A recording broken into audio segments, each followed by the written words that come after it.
আরমানকে যখন কিডন্যাপ করে নিয়ে যাওয়া হলো, একটানা 11টা বছর আয়না ঘরে রাখা হলো। আপনারা জানেন তার স্ত্রীকে, মাত্র 2টা কন্যা সন্তান, 11 বছর, তার স্ত্রীকে তার বাবা ভাইয়েরা আত্মীয় স্বজন চেয়েছিল বিয়ে দিতে, কিন্তু তিনি চোখের পানি ছেড়ে বলেছেন আরমানই আমার একমাত্র স্বামী, দুনিয়ায় আমার কেবল আরমানই আমার স্বামী থাকবে, আপনারা আমাকে বিরক্ত করবেন না প্লিজ।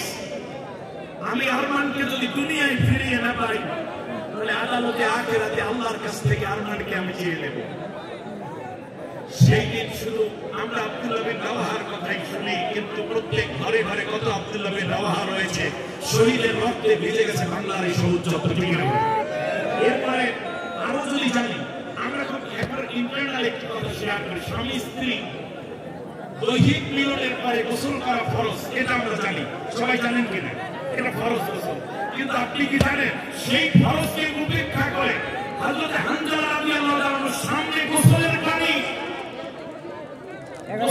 পানিকে তিনি গায়ে না ঢেলে যখন শুনলেন যে জিহাদের ময়দানে যেতে হবে, এই শরীর নিয়েই গোসল না করে তিনি হাজির হয়ে গেলেন উহুদের ময়দানে, শহীদ হলেন, তার জান্নাতের পানি দিয়ে গোসল দেওয়া হয়েছিল। তাহলে বোঝা যায় গোসল ফরজ ছিল নাকি জিহাদের ময়দানে যাওয়া তার উপরে বড় ফরজ ছিল।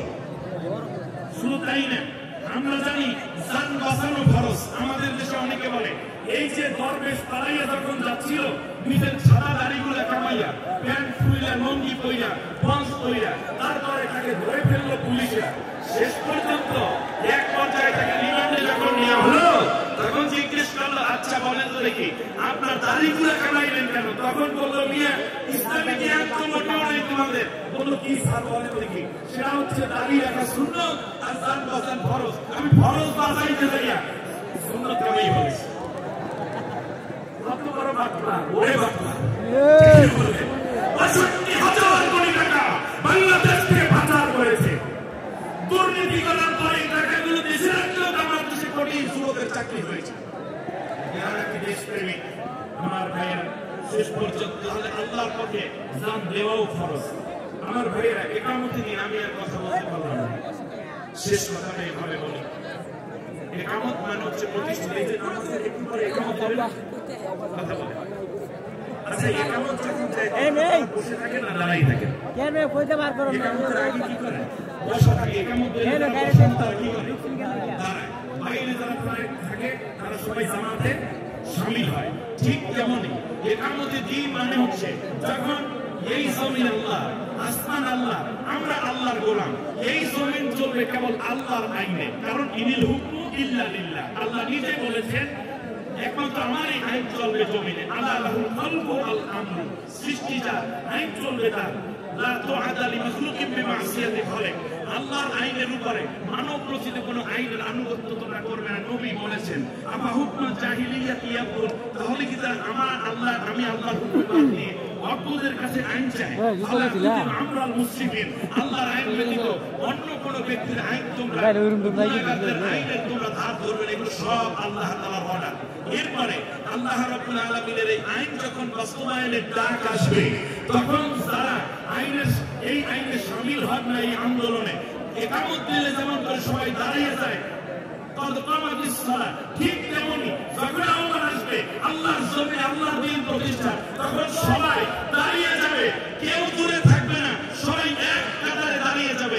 তার কারণ হচ্ছে আর বাইরে যারা আছে তারাও চলে আসবে জামাতবদ্ধভাবে জামাতে শামিল হওয়ার জন্যই।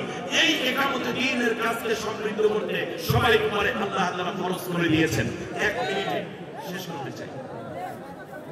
আপনারা জানেন একামতে দ্বীনের এই কাজটা কত বড় ফরজ।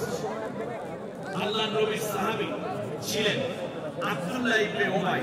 তার নামাজ ছিল, রোজা ছিল, দাড়ি ছিল, হজ ছিল, যাকাত ছিল, জিকির ছিল, ফিকির ছিল, দান সাদাকা ছিল, তাহাজ্জুদ ছিল, রোজা ছিল।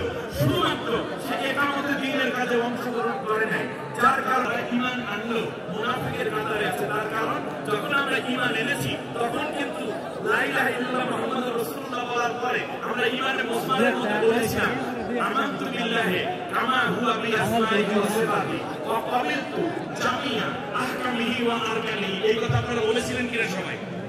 এখানে আওয়ামী লীগের লোকেরা এই কথা বলেছে না?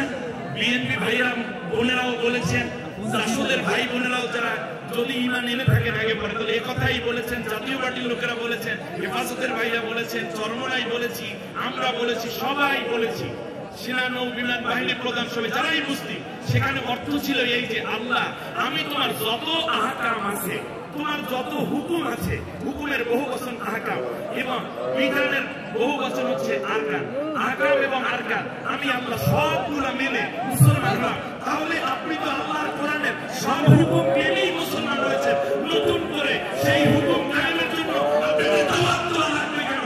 অথচ দুঃখের বিষয় হচ্ছে বাংলাদেশ আজ বিশ্বের দ্বিতীয় বৃহত্তম মুসলিম দেশ, একামতে দ্বীনের কাজে তো সবাই অংশগ্রহণ করলেই, যারাই যখন রাষ্ট্র ক্ষমতায় গেছে তাদের বেশিরভাগই একামতে দ্বীনের বিরোধিতা করেছে, অথচ তিনি মুসলিম বলে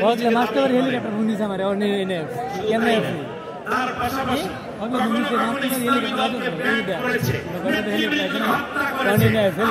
আপনি আল্লাহর দৃষ্টিতে মুনাফিক, আল্লাহর নবী আব্দুল্লাহ বিন উবাইকে লাফন দিলেন, সেই দিন নিজের গায়ের জামা কাপড়ের ব্যবস্থা হয়েছে, তার মুখের মধ্যে নবীর লালা মোবারক দিয়েছে, লাফনের পরে নবী, জানাজার পরে নবী, সবাই দিলে বলছে আমাকে আলামিন বললেন ইস্তাগফির লাহুম আও লা তাস্তাগফির লাহুম إن تستغفر لهم 70 مرة فلن يغفر الله لهم নবী গো তুমি তার জন্য দোয়া করো আর না করো, তুমি মুনাফিকের করো, এই মুনাফিকদের জন্য দোয়া করো, এলে তো আমরা তো ভিতরে আছি না, আমি তো তোমার দোয়া কবুল করে থাকি। কোরআন দিয়ে দেশ চলুক, এইটা সে চায় না।